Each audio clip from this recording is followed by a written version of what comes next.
Board of Supervisors Chair, Catherine Barger. Thank you. I'm going to make my comments short because I know you want to hear from our fire chief and the people that are really have the information in real time. But let me just say, this is a dynamic situation. We've got fires throughout the entire county, which are spreading our resources very short. One of the things that people ask me is, what do you want to convey to the public? And that is, heed the advice of first responders. When they ask you to evacuate, evacuate. This is not a drill. This is in real time. So I want to thank the City of Pasadena, who's opened up the Pasadena Convention Center for those impacted by the Eaton Canyon fire. I also want to acknowledge our faith-based partners. All Saints has opened up their church for those that are evacuating the Pasadena area.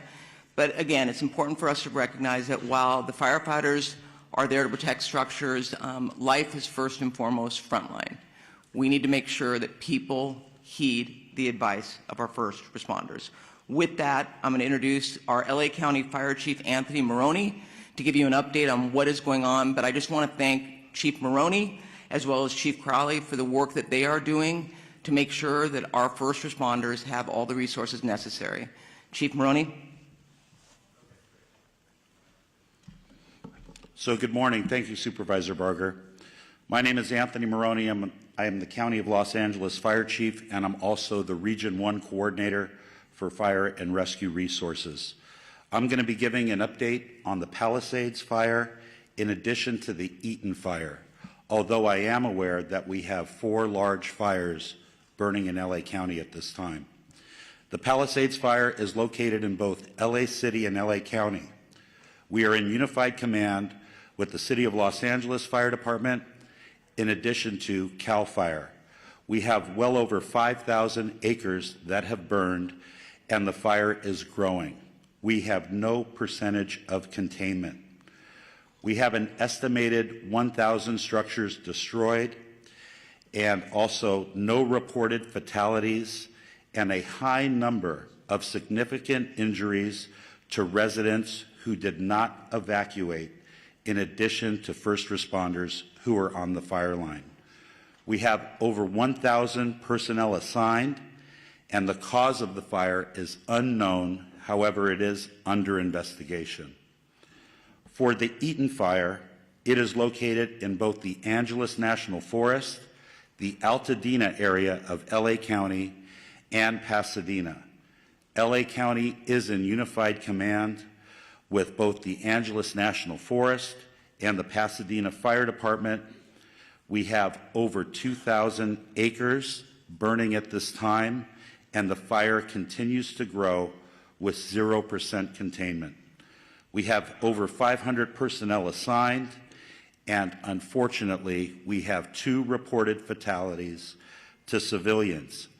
Unknown cause at this time, and we do have a number of significant injuries. We have over 100 structures destroyed, and the cause of the fire is unknown and under investigation.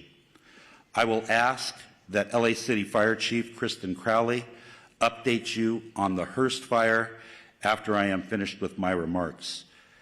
The LA County Fire Department operational area consists of 29 separate fire departments in LA County, and all of those fire departments are at drawdown with no fire apparatus or additional personnel to spare.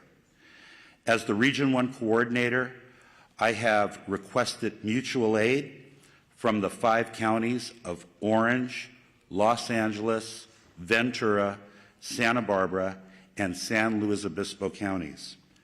Additionally, last night, I contacted the State Office of Emergency Services and requested 50 engine strike teams. 50 engine strike teams is composed of 250 fire engines and over 1,000 personnel. We have also requested resources from out of state, as well as Northern California. Thank you to the first responders from Nevada, Oregon, and Washington State that are already on the road coming to LA County to assist.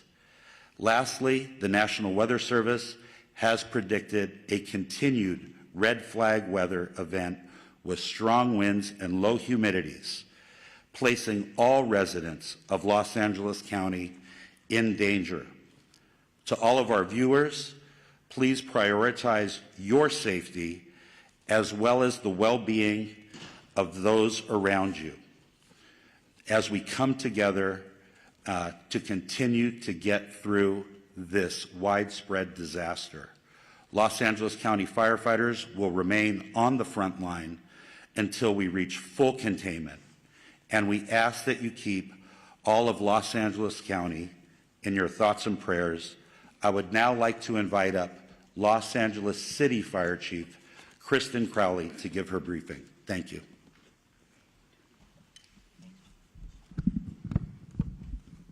Good morning, everyone. My name is Kristen Crowley, Los Angeles City Fire Department Fire Chief. I'd like to start with just a moment, if we could, of gratitude.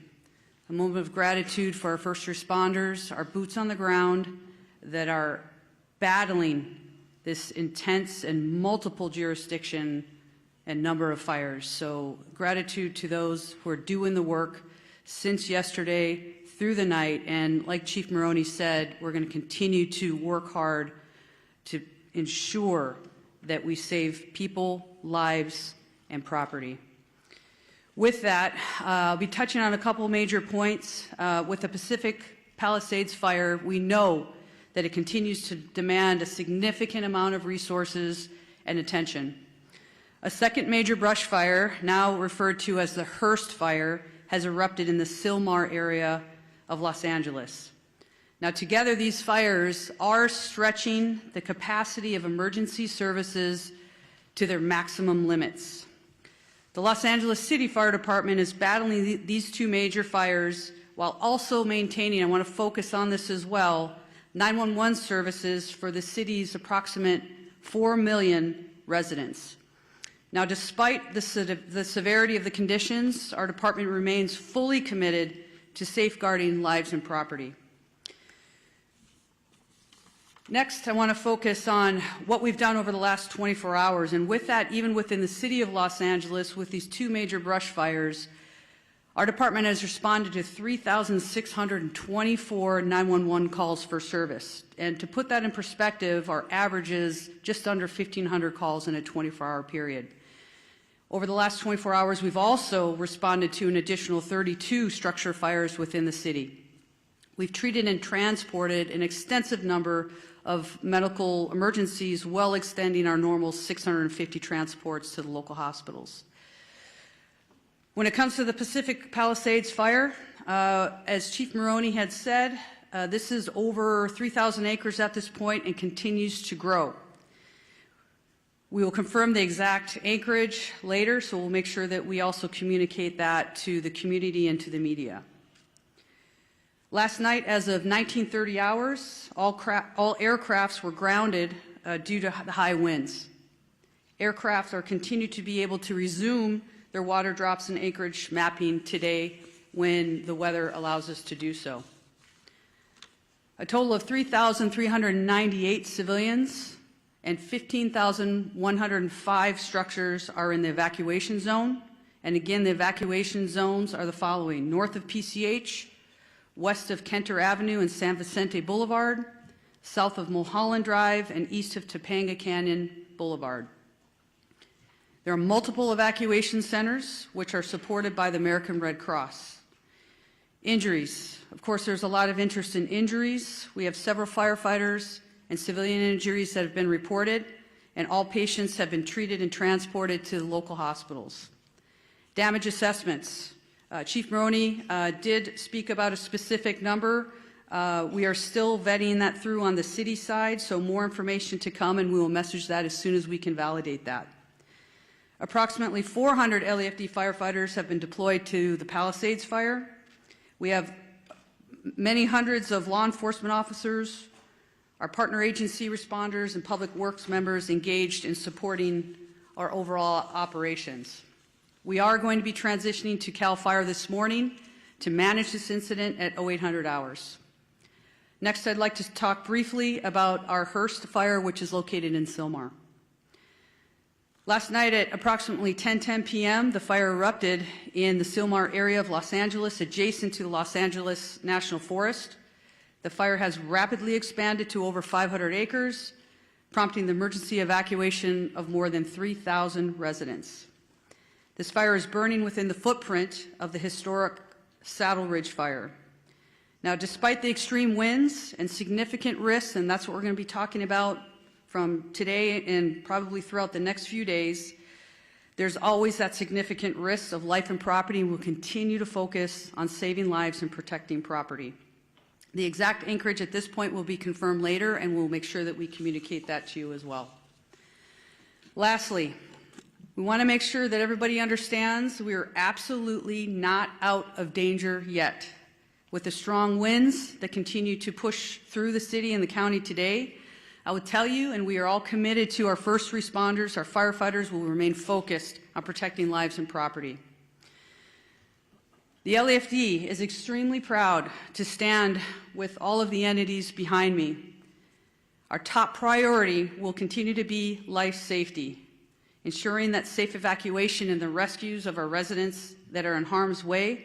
It will continue to be our primary focus in this wind-driven fire event as it continues. Thank you for your cooperation, your support, and your vigilance. And today, we will continue to stand with our partners to protect everyone. Next up, I would like to introduce Sheriff Luna. Thank you. Oh, sorry. Next up. Oh, we moved it. Okay. Yes, we're just moving around, having LA Unified Superintendent Alberto Carvalho, please. Thank you very much. Good morning, everyone. Thank you, Chair Barger, county and city leadership, in addition to the leadership of our first responders and our great community for the very, very important work you continue to do to protect our community, protect the assets, and first and foremost, the health and well-being and lives of members of our community. Los Angeles Unified is the second largest school district in the nation, representing the interests of 540,000 students and 75,000 committed employees. We make decisions regarding closure of schools in a very methodical and science-driven manner. So after a great deal of consultation overnight with experts looking at the data and considering the fact that air quality conditions deteriorated significantly overnight, we have made the decision to shut down a number of schools, particularly in the eastern part of our school system. I will define what those boundaries are. School communities, beginning with leadership, workforce, and families, have been informed about these areas. And as of now, those schools within the boundaries of the area that I will define are closed. This accounts for about 10% of our total schools in our district, about 100 schools out of 1,000 schools. The areas that I'm speaking about are schools located north of Manchester Boulevard, Firestone Boulevard, east of 10th Avenue, west of I-710, and south of Highway 134. Any school within that area, and that accounts again for the eastern part of our district, where the air quality met or exceeded levels that are not appropriate for employees or students to be around, are effectively shut down. We will be making decisions about what will happen in those schools going into tomorrow by 4 p.m. today based on the evolution conditions. In fact, since we made the decision to shut down those schools, air quality conditions have improved significantly despite the fact that they worsened significantly overnight. I want to speak specifically about schools surrounding the Palisades area. As of last night, we had to shut down 5 schools as a result of mandatory evacuation conditions. Those were Kinter Canyon Elementary School, Canyon Elementary School, Marquez Elementary School, Palisades Charter Elementary School, Revere Middle School, and Topanga Elementary School, in addition to Palisades High Charter High School. We have reports that Palisades High sustained significant damage as a result of the fire. We are working with state and federal entities to quickly access resources to address the issues facing this community. I want to very briefly address our workforce. We know today is not going to be a perfect day. A number of schools are shut down. However, localized conditions may make it difficult for our workforce or parents and students to access schools. Air quality conditions may vary and, in fact, may not necessarily be appropriate beyond the area where we close schools. Please use your discretion. We will utilize grace and be flexible regarding attendance and for students and employees alike. Specifically, students and employees who face chronic respiratory conditions or other health issues. We will be flexible regarding these individuals. We will provide additional updates later on today regarding conditions of schools going into tomorrow. For the schools that are open, recognizing the workforce needs of the parents of our children, beyond the bell activities, care for children in those schools will continue to be provided today. Today is not a typical day. We need flexibility, patience, and grace, and we shall extend that to our workforce and certainly our parents and students in our community. Once again, our hearts go out to those who have been impacted, and our eternal gratitude to the first responders of our community for the fantastic, difficult work they've done over the past 24 hours. Thank you very much.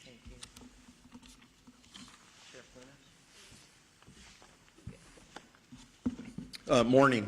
A lot of information to pass on, but please know this. This is a very difficult and challenging situation, but we're surrounded here by people who really care, and we're going to get through this together. That means with all of you as partners in our community. Our top priority continues to be the safety and well-being of our impacted residents, first responders, and all of the individuals involved.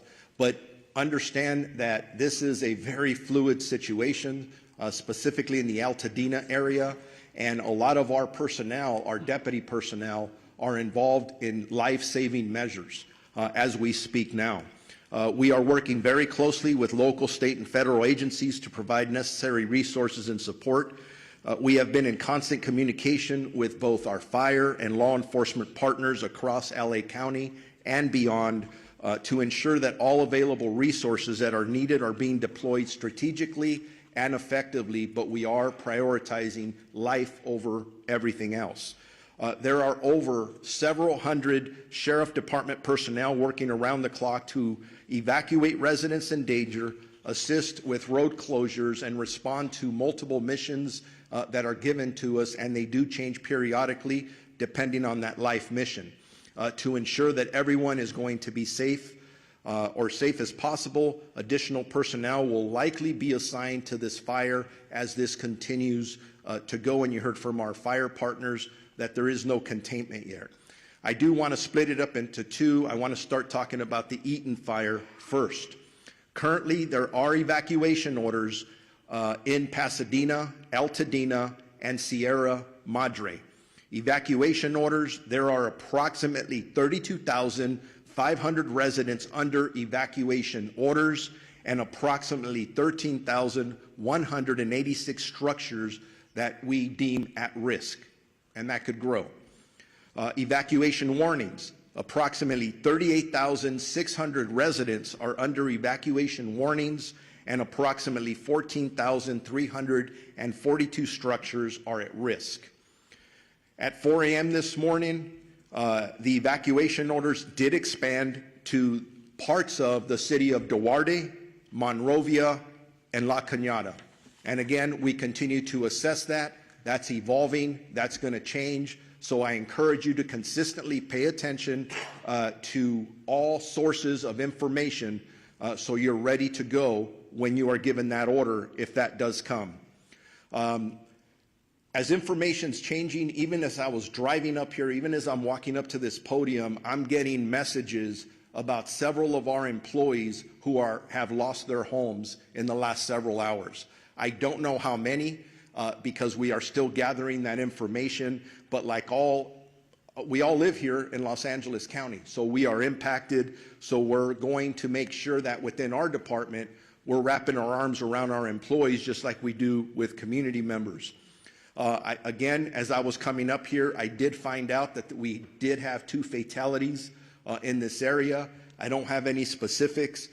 There is a lot of damage out there. We're still in the process of doing these assessments, trying to still save lives. So this information is going to change. The Altadena Sheriff's Station itself was evacuated, and it was at least limited on fire. There was some fire at the Altadena Station, but we did have to clear out all of our employees out of there. I'm hearing some miraculous stories, and they're just barely coming in, of our deputies who were trying to evacuate the Altadena Station, and then residents were running up from different locations around there asking them for assistance in getting them out of their structures. And from what I understand, they were barely able to get people out before these structures started burning. There's just heroic stories of what our deputies are doing out there from last night and this morning. I want to make sure people know deputies are working to assist residents who are evacuating and continuing to make evacuation notices as we're speaking. They are securing areas that are evacuated, and it's always sad when I have to say this, but part of our responsibility is to make sure that no one loots or steals from our residents, our community members who are already being impacted. And I'm sad to report we've made 2 arrests this morning for looting already. So if you are thinking about coming into any of these areas to steal from our residents, I'm going to tell you something. You're going to be caught, you're going to be arrested, and you're going to be prosecuted. Don't do that. Stay out of these areas. It's only for emergency workers and people who live there. We are, at this point, unable to clearly determine the extent of damage at this point because the conditions are rapidly evolving and the destruction needs to be assessed as the daylight hours have come forward. I do know that I've lost at least 1 sheriff's black and white to a fire. Thank God that the deputy is okay. But deputies continue to be on patrol throughout the road closure areas to ensure evacuation areas remain closed to the public. All schools in the Pasadena Unified School District are closed. There is a road closure at Altadena Drive from Allen to New York Drive. For those in need of shelter, please head to the Pasadena Convention Center located at 300 East Green Street in the city of Pasadena, and we're working with them in Unified Command and in partnership as well. For animals, there are established shelters at Large Animal Shelter Rose Bowl Stadium at 1001 Rose Bowl Drive in Pasadena, Small Animal Shelter Pasadena Humane Society at 361 South Raymond Avenue in Pasadena. I'm going to switch gears now to the Palisades fire that we've been heavily involved in with our partners, again with LAPD and LA City Fire and everyone else that's up there working. As of this morning, the fire was still burning in that area. That's impacting our residents. Evacuations are in effect, continuously in effect for the city of Calabasas, the city of Malibu, Los Angeles City, Pacific Palisades, and unincorporated area of Los Angeles County and Topanga Canyon. Evacuation orders are approximately 37,000 residents under evacuation orders and approximately 15,000 structures at risk. Again, that's specifically for the Palisades fire. Evacuation warnings, approximately 20,000 residents are under evacuation warnings and approximately 6,500 structures are at risk. There have been minor injuries, and our partners at the fire department have talked about those, and several, unfortunately, structures that have been lost, and we're still assessing those.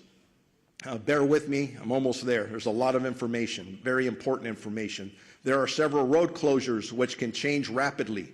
The 10 freeway at Lincoln Boulevard, southbound PCH at Las Flores Canyon, southbound PCH at Topanga Canyon, Coastline Drive at southbound PCH, westbound PCH to Entrada to eastbound closed from PCH and Malibu Canyon.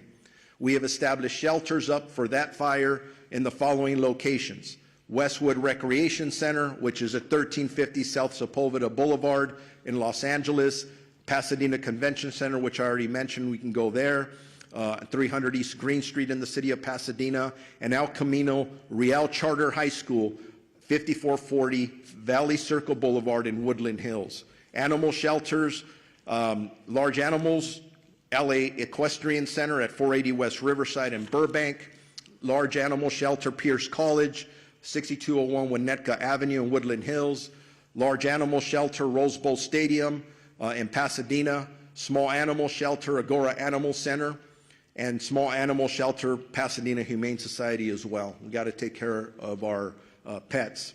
As I wrap up, a reminder, and you've heard it from several of us, you need to be prepared. If you are in a warning area, make sure you have your essentials, your important paperwork, your medications, things that you can take, your phone charger to survive for at least a week. But if you are told to evacuate and given an order, there is nothing worth your life. Please listen to the police and fire officials that are out there and be prepared to evacuate.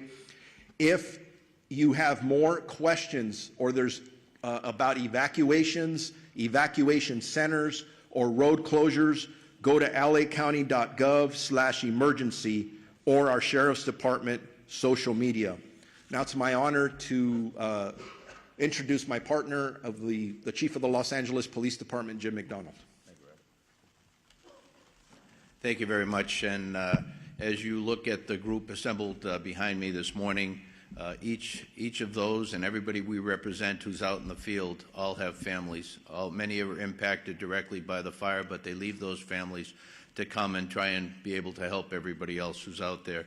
So I owe a debt of gratitude to everybody who is putting it all on the line for everyone else. This is a tragic time in our history here in Los Angeles, but a time where we're really tested and see who we really are. And it's critical that at these times we be patient, that we come together, that we focus on saving lives and to be able to do the very best job we can, so when we look back on this, we know that we did what we could for others. I look at the people who were out there on the line last night. The winds were like something that I have never seen before. Firefighters, police officers, deputies, they're out there sheltering in their vehicles, their trucks and their cars, so that they don't end up getting burned from the fire that was being driven by 75+ mile-an-hour winds. They were there until they could get out of the car and go back to doing their work. As you can imagine, a very difficult circumstance to deal with. These are, as I mentioned, unprecedented conditions, but also unpredictable. As the fire continues to spread and pop up in different locations, none of us know where the next one is going to be. So I would ask you to be vigilant, to look at your neighborhood, to talk to your neighbors, to have everybody on board so that if they see something start up, that we get on it very quickly. We get fire resources out there as soon as we possibly can, because with these winds, once it starts small, it'll be very big very quickly. And so I would ask for everybody's help, cooperation, and vigilance in that role. As you've heard before about evacuation, that makes the difference between living and not. And so I would ask you to take these warnings, these orders to evacuate very seriously. As you've heard over and again, be ready to go, pack what you need up, but then please comply with these orders. We don't give them, put them out lightly.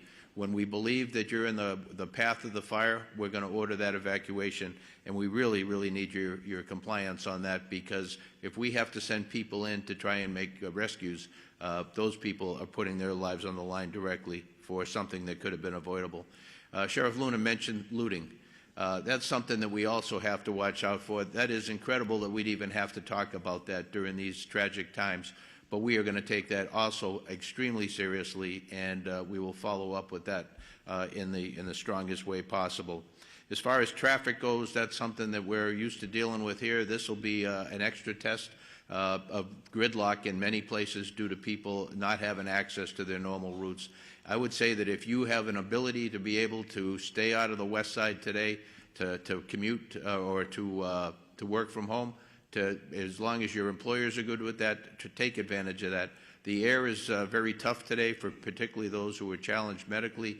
If you can stay home and work from there, I would recommend that.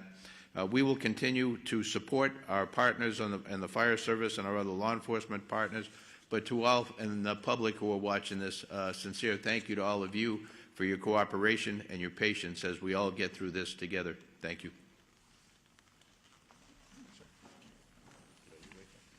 Now we're going to introduce my colleague, Supervisor Lindsay Horvath, who represents the Palisades area. Lindsay? Thank you, Madam Chair.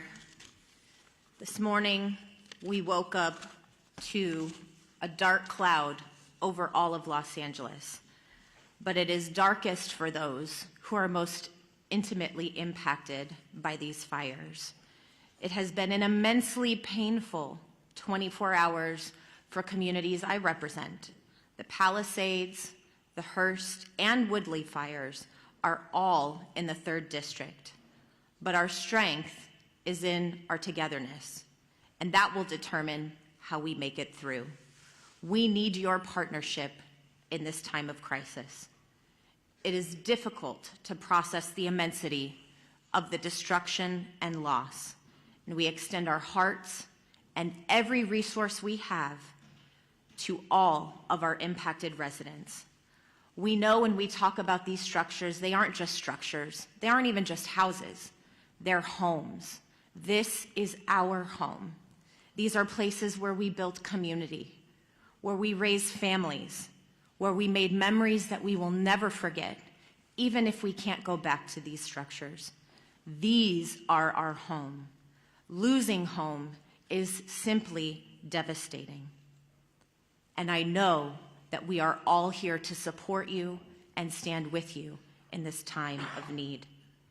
Aggressive winds and fire know no jurisdictional boundaries, nor does coordination and action across our LA County agencies with President Biden and Governor Newsom as they unlock support through fire assistance management grants for Palisades, Eaton, and Hearst fires so far. The talent and tenacity of our first responders is nothing short of extraordinary, and I've said it before. These people on the front lines are doing this because this is their calling. This is not simply a job that they came to have an occupation. They are called to this work to keep us safe, to keep our community safe, and to do all they can in this time of crisis to protect our Los Angeles County. Overnight winds grounded our vehicles, and we have red flag conditions through the end of day tomorrow. But we know that because of these fearless warriors on the front lines, we are doing all that we can to contain this fire. Thank you for your work to keep Los Angeles County safe, including the 3rd District communities of Pacific Palisades, Topanga Canyon, Sunset Mesa, Malibu, Santa Monica, Sylmar, Granada Hills, Lake Balboa, and surrounding communities. Our #1 message to everyone in impacted areas is to follow all evacuation orders and warnings and to stay where you are safe as long as the evacuations remain in place. We continue to have shelter capacity for you, as you have heard, for you, for your pets, and we have animal sheltering sites as well. These orders are not just to keep you safe and to keep your community safe, they are also to keep those on the front lines of this devastating crisis safe. And the longer that you wait to evacuate, the more you are putting people in danger who are putting their lives on the line to protect your homes. Please don't do this. Please evacuate. There is also an evacuation order in Santa Monica, the northern border of the city to San Vicente. The warning is north of Montana to San Vicente as well. We have an evacuation order as well as a warning there. Barry J. Nydorf Juvenile Hall is in Sylmar, and that is under evacuation warning because of the Hearst fire. Our probation department has evacuation plans in place should that move to an evacuation order from a warning, and our priority is to keep our youth in our care safe. Santa Monica Malibu Unified School District has closed its schools today, and as you heard from Superintendent Carvalho, LAUSD has a variety of updates. We have heard from our state insurance commissioner as well, and while this is still quite early in this emergency, we do have some initial guidance from his office for evacuated households on reimbursable insurance expenses, with information to be found at insurance.ca.gov. Obtain a complete copy of your insurance policy, take note of additional living expense limits, track additional expenses, Document conversations with your insurer or adjuster, and don't rush any decisions. If you have any questions, call 800-927-4357. Please continue to check emergency.lacounty.gov for the latest information. And I know we will see brighter skies by working together. Los Angeles County will continue to be unrelenting in our response, and I know we have only the finest on the front lines fighting this fire. It's our duty to see them succeed. Thank you. All right, now we are going to hear from LA City Council President and Mayor Pro Tem Marquise Harris Dawson. Thank you so much. Good morning, everybody. On behalf of the City of Los Angeles, I just want to begin by thanking and recognizing and acknowledging the great work of our first responders, especially the men and women of the Los Angeles Fire Department, who last night we all witnessed doing heroic work in the face of grave danger. Last night was one of the most devastating and terrifying nights that we've seen in any part of our city at any part of our history. Fire literally jumping roads, taking out structures, and our public safety professionals created an environment where injuries were kept to a minimum, fatalities were kept to a minimum, and we wake up this morning with a renewed spirit that we can defeat this fire and move on to a brighter day. I want to also acknowledge the two members of the council that are with us today that represent the areas of the fire. Councilwoman Tracy Park of the 11th District, who's I think probably has about 90 minutes sleep by my count, because every time I looked on the television, you were there knocking on doors in neighborhoods, in community centers, at the shelters, making sure the community was okay. And then an absolute professional, someone who, since I've been on the council with her, has had to fight a fire almost every year. And so is a pro from the San Fernando Valley, the council member from the 7th District, Monica Rodriguez. And again, all the men and women, the firefighters are in the front, but our DWP workers are out there making sure we don't have additional fires from power lines, and countless folks, DOT, making sure the flow of traffic stays so that folks who want to evacuate can do so, are out there as well. So there's literally thousands and thousands of people working together to make this work. I want to announce a few more closures to add to the school closures that we heard and the closures that the sheriff and the supervisor read to us. Griffith Park closed today, including Lake Hollywood. Runyon Canyon closed today. The Los Angeles Zoo closed today. The Hollywood Reservoir closed today. The Hollywood Sign closed today, as well as all the roads through the Sepulveda Basin in the San Fernando Valley. So nobody should be going those places today anyway. I will amend what Chief McDonald said. Not only if you're on the west side or in the valley, anywhere in this city, if you can stay off the roads, please do so. I live in South LA, a long way away from the fires. Visibility is less than 1 block because of the smoke. So if there is not a good reason for you to be on the roads, we ask that you leave the roads open as possibly as you can to the public safety professionals that have to do their work and will lead us out of the crisis that we face here in the city of Los Angeles and the county of Los Angeles today. Also, lastly, just grateful for the work of the President of the United States, kicked in for us late last night, who happens to be in Southern California. The governor was with us in the Pacific Palisades last night and has helped out.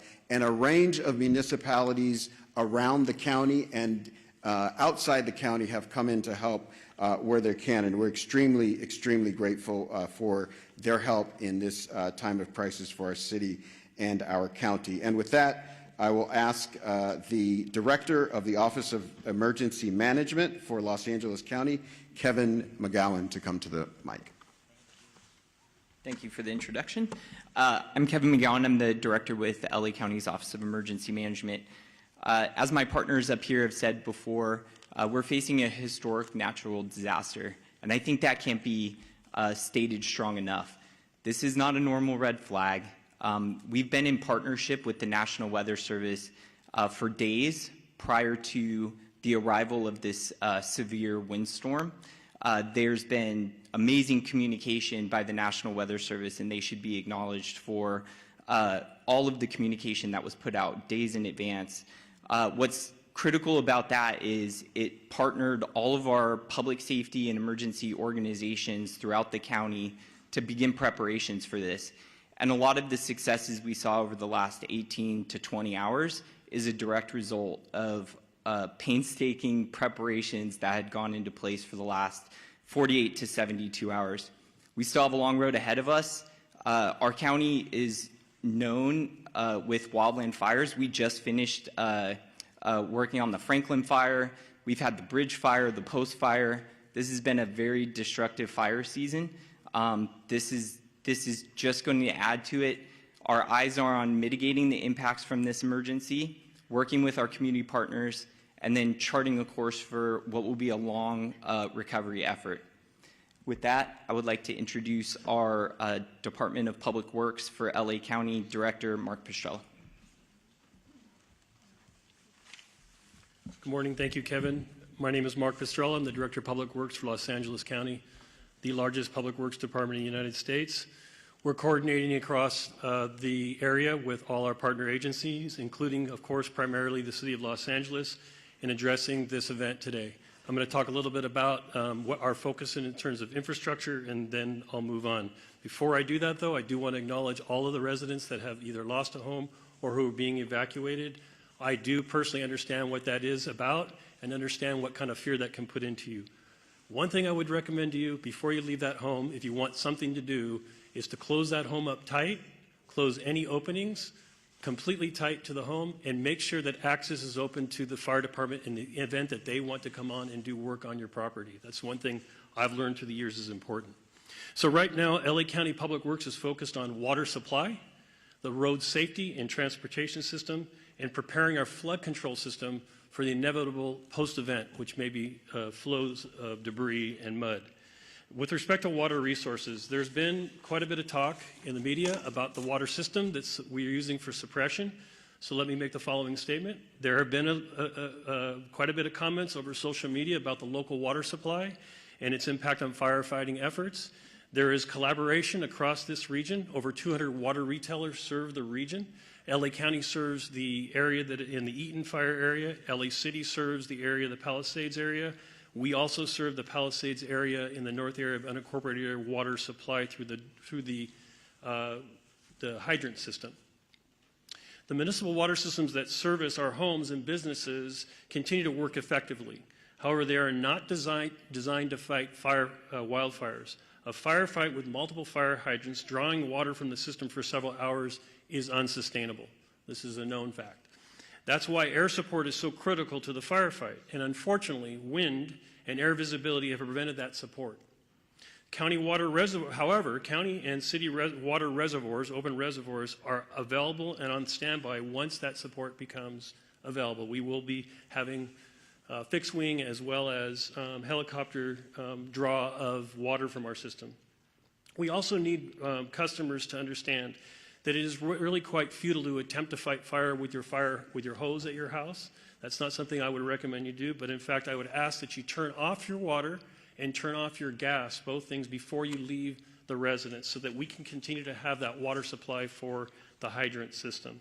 The transportation system is operating with many, many closures. Those closures are meant for evacuation as well as fire suppression efforts. So we're asking residents not to abandon vehicles in streets, to not park vehicles in streets, but to leave those vehicles on your property.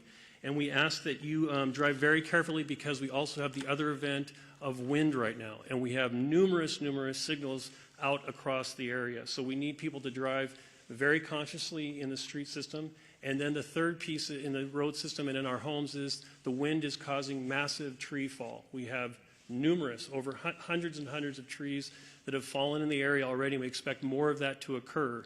This is a safety hazard for you and your children, so we're asking that you avoid walking outside, avoid being under trees, avoid parking cars under trees, all the things that you can imagine that a tree can do. A tree can be just as devastating to a home and to your personal self as a fire. So please be aware that the wind event is going to continue and the infrastructure is in place to do with that. We are currently preparing to remove that. We are removing trees as they fall where it's safe to do so.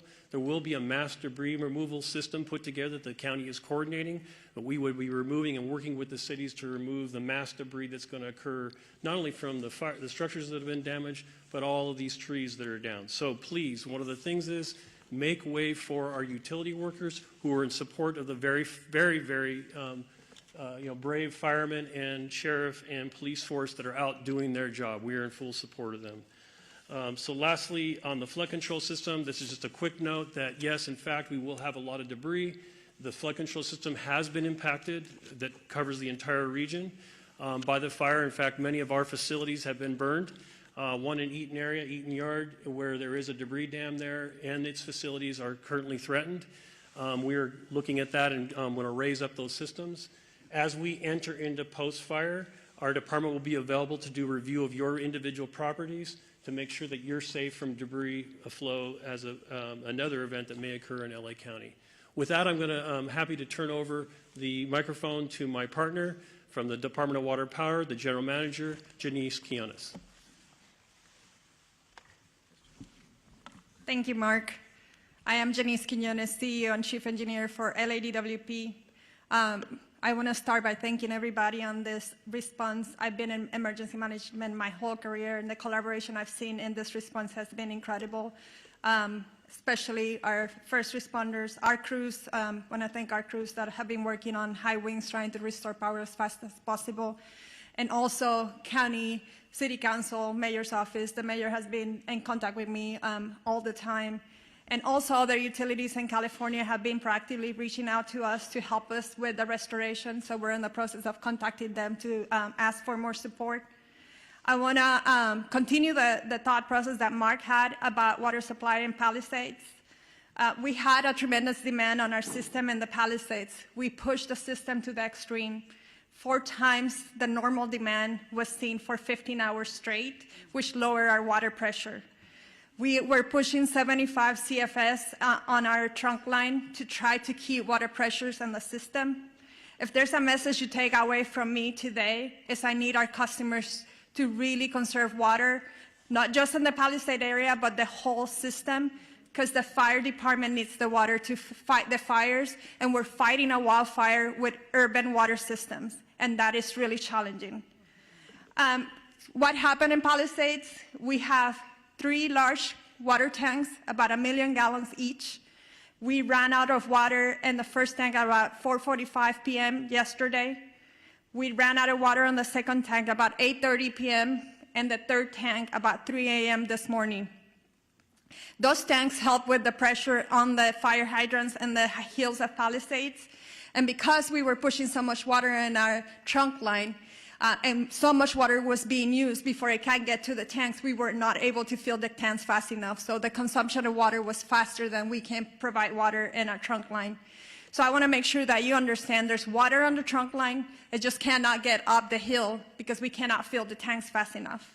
And we cannot lower the amount of water that we provide to the fire department in order to supply the tanks because we're balancing firefighting with water. So we have our operations people on the water side at the command post with the fire department, helping them with tactics to ensure that we can provide as much water as we can find to our first responders. What are we doing now? We're sending about 20 water tanks for our construction crews full of water to support the fire department.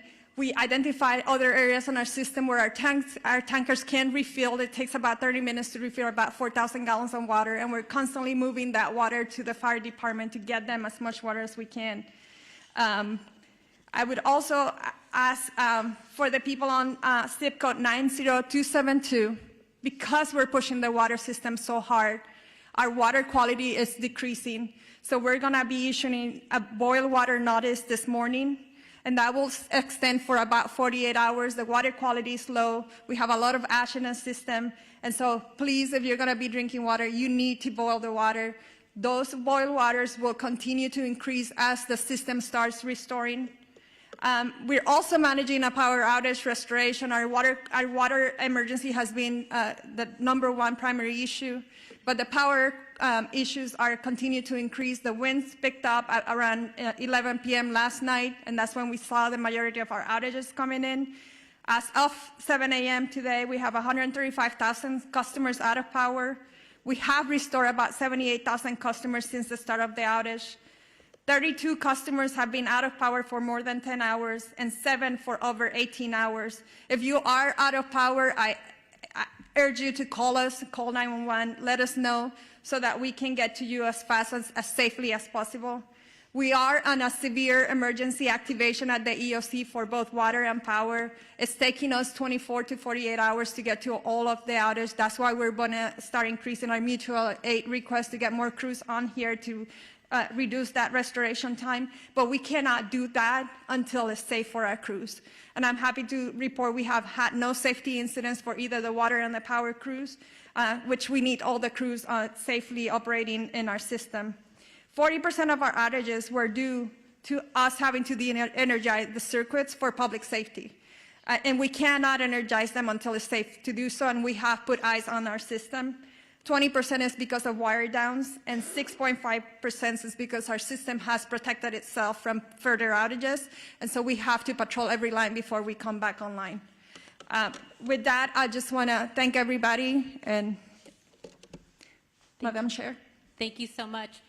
We want to transition. We're 5 minutes over. We do want to give a little bit of time for question and answer with the press. I'm going to call on you. Please identify yourself, your name, and which media outlet you're with. I see a hand up here. We'll go with you first.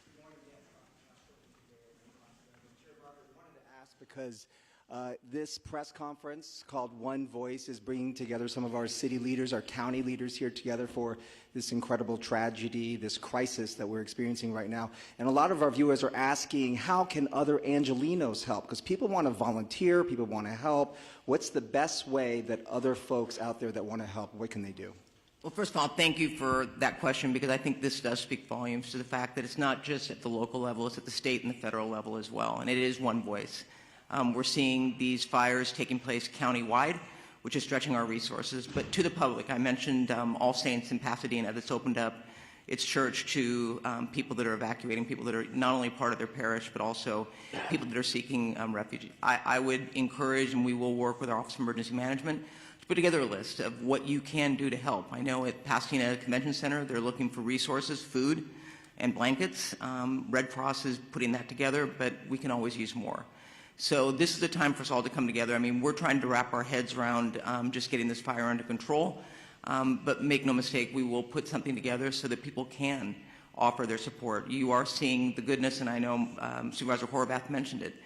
With all these horrific stories you hear, you also hear stories of people that are doing amazing things to help their neighbors and their community. Thank you for that. I'll go ahead in the green shirt.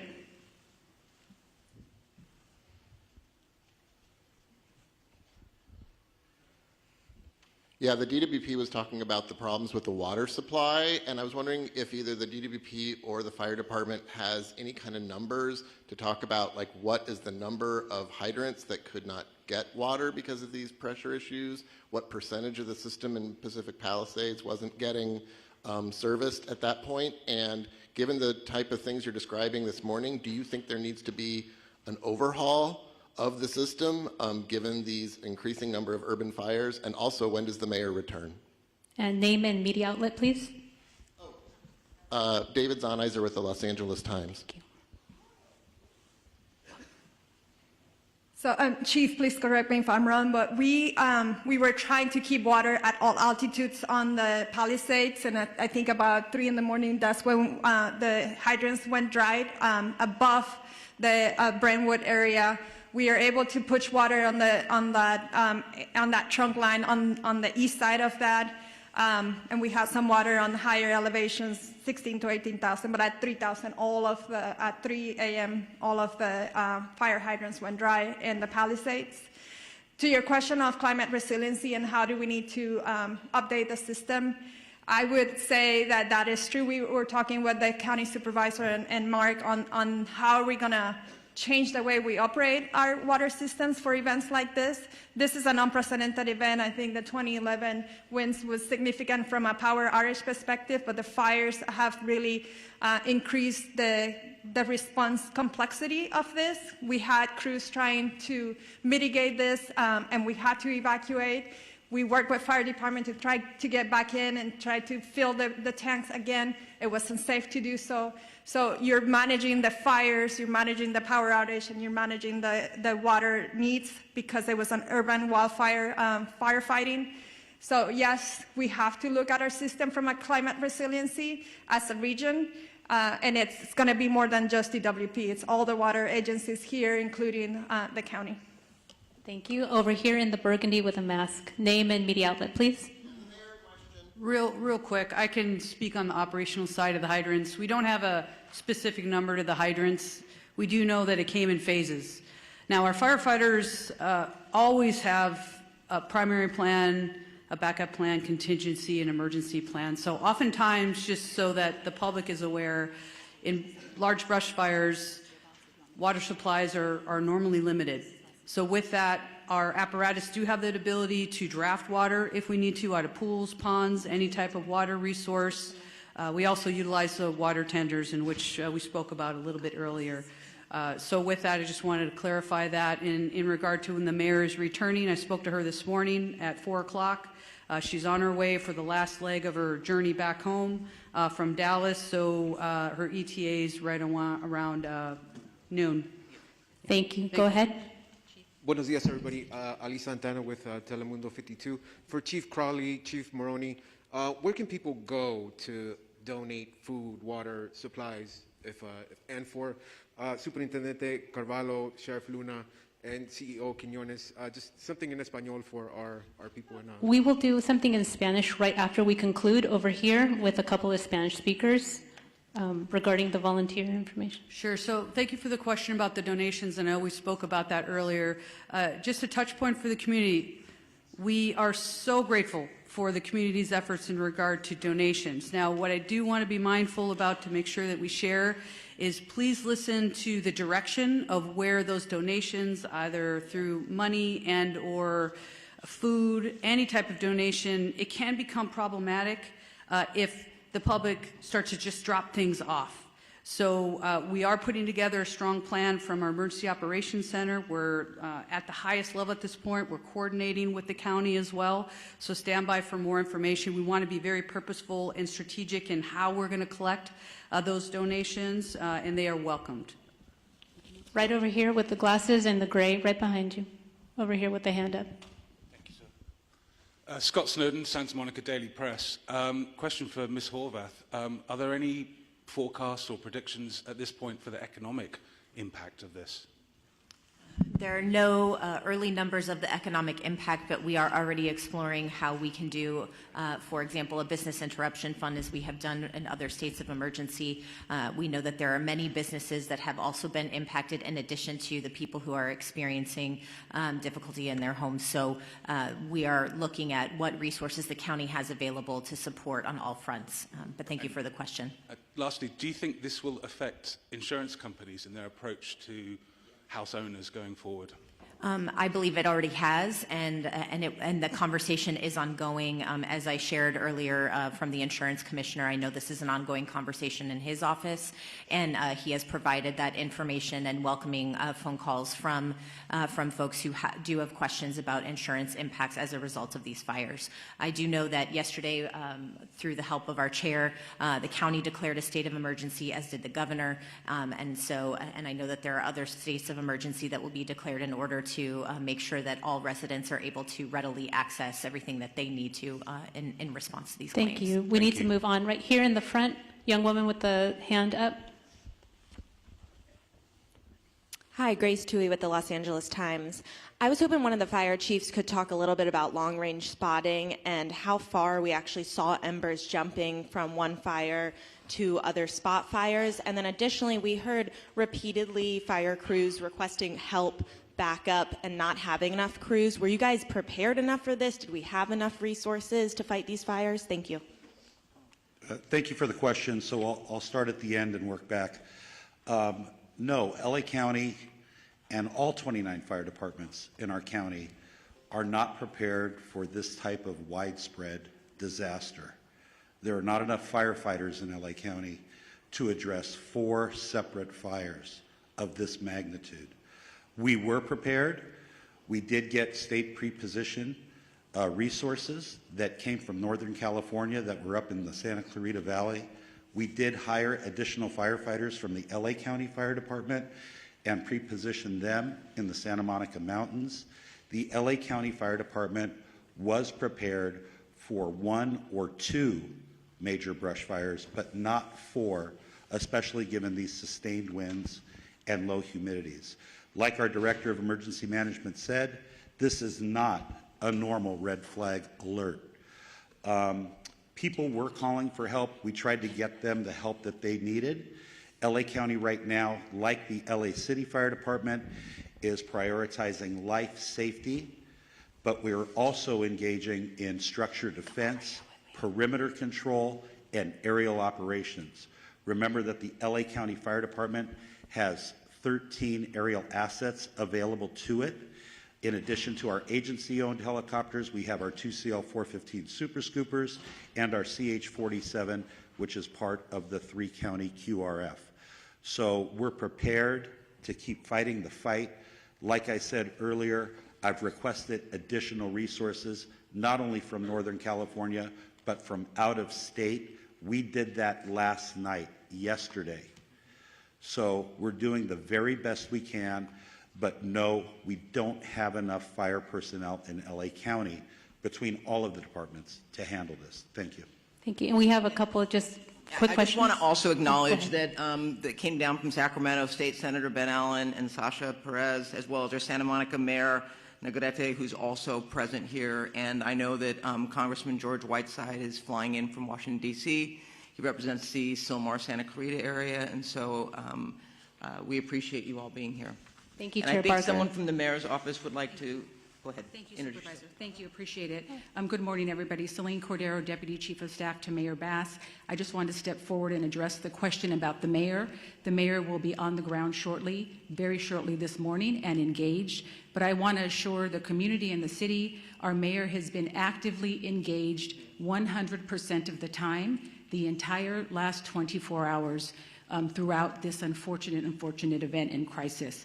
The mayor has been in constant communication with our chief of police, our fire chief, our council president, our law enforcement partners, our Supervisor Barger, thank you, and our county partners. So I just want to stress she has had 100% access the entire time that she's been traveling and been actively involved in the decision making. So thank you very much to all up here, and the mayor looks forward to meeting you very shortly this morning. Thank you for that. Over here in the green shirt. Good morning. Stephen Coleman, KABC. You mentioned 4 fires. I'm aware of 3. Could you describe and characterize the 4th fire? County fire? Yes, I can speak briefly on that 4th fire was a Woodley fire, which is approximately, it was a smaller fire. We threw a lot of resources at it. It is under control at this point. We'll push that information out to the media so you have the very specifics, but we're calling it the Woodley fire. Yeah, it was in the Sepulveda Basin. Yes, sir. Thank you. Last question, then we'll have one-on-ones. Hi, Samantha Norris, San Fernando Valley Sun. I know the Hearst fire is one of the smaller fires here, but can somebody speak more to what resources are being deployed to that fire? And for people in the Sylmar area, what are the evacuation zone areas, any closures, and where those people can go in the area? Hi, good morning. Councilwoman Monica Rodriguez from the 7th District. Last night we evacuated 71 horses from the Stetson Ranch area. The fire came up quickly, and so thankfully they were safely evacuated to the Hanson Dam Equestrian Center. As we indicated, this is a very dynamic situation, and the lack of aerial support is making it that much more challenging for firefighters to be able to fight these fires, whether it's in the Palisades or any other part of the county. And so it's critically important that people heed the evacuation orders in the Sylmar community. Richie Valens Rec Center in Pacoima is available for the evacuations. Currently, there is 80% vacancies, so there's still capacity for people to evacuate there. Going beyond that, we will continue to open up additional facilities as it's needed. I want to ensure the public that the things that you can do, and I know the question was asked earlier, if you're not in the immediate fire area, there are things that you can do to be of assistance, and it goes to looking at hardening your home from any potential threat of embers. These embers fly. They can go for a couple miles. So we want to ensure that they do everything to create the defensible space in their homes if they're in the adjacent areas. Again, staying off the roads to the greatest degree possible. More importantly, reducing your water usage at this time.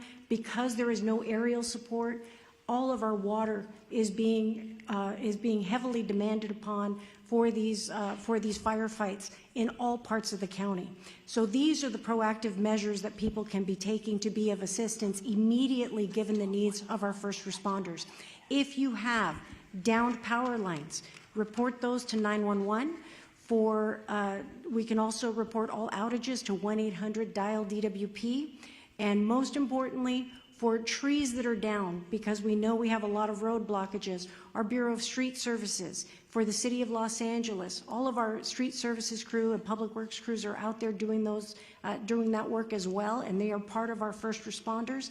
We want to make sure that everyone's reporting those to 311 so that we can keep the roads cleared for everyone to have the greatest amount of access for our fire personnel. But most importantly, for the adjacent equine areas, because I know in the Hearst fire, we're concerned about the spread right now. There's a lull in the wind, but we're concerned about the potential spread to other equine areas.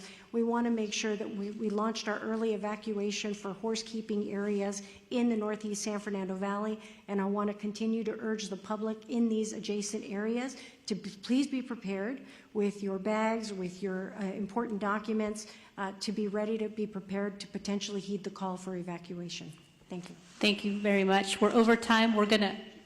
Just one clarity as well, so you have some of the statistics. It started at 10:10 last night. The latest acreage we have is 500 acres. We're working closely with our partners, which are the Los Angeles National Forest.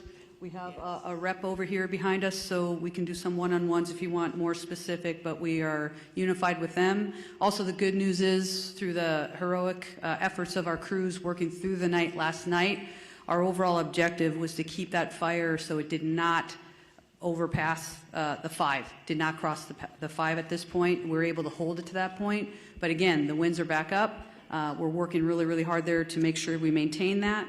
And we're going to continue to work really, really hard with our partners. Thanks, Chief.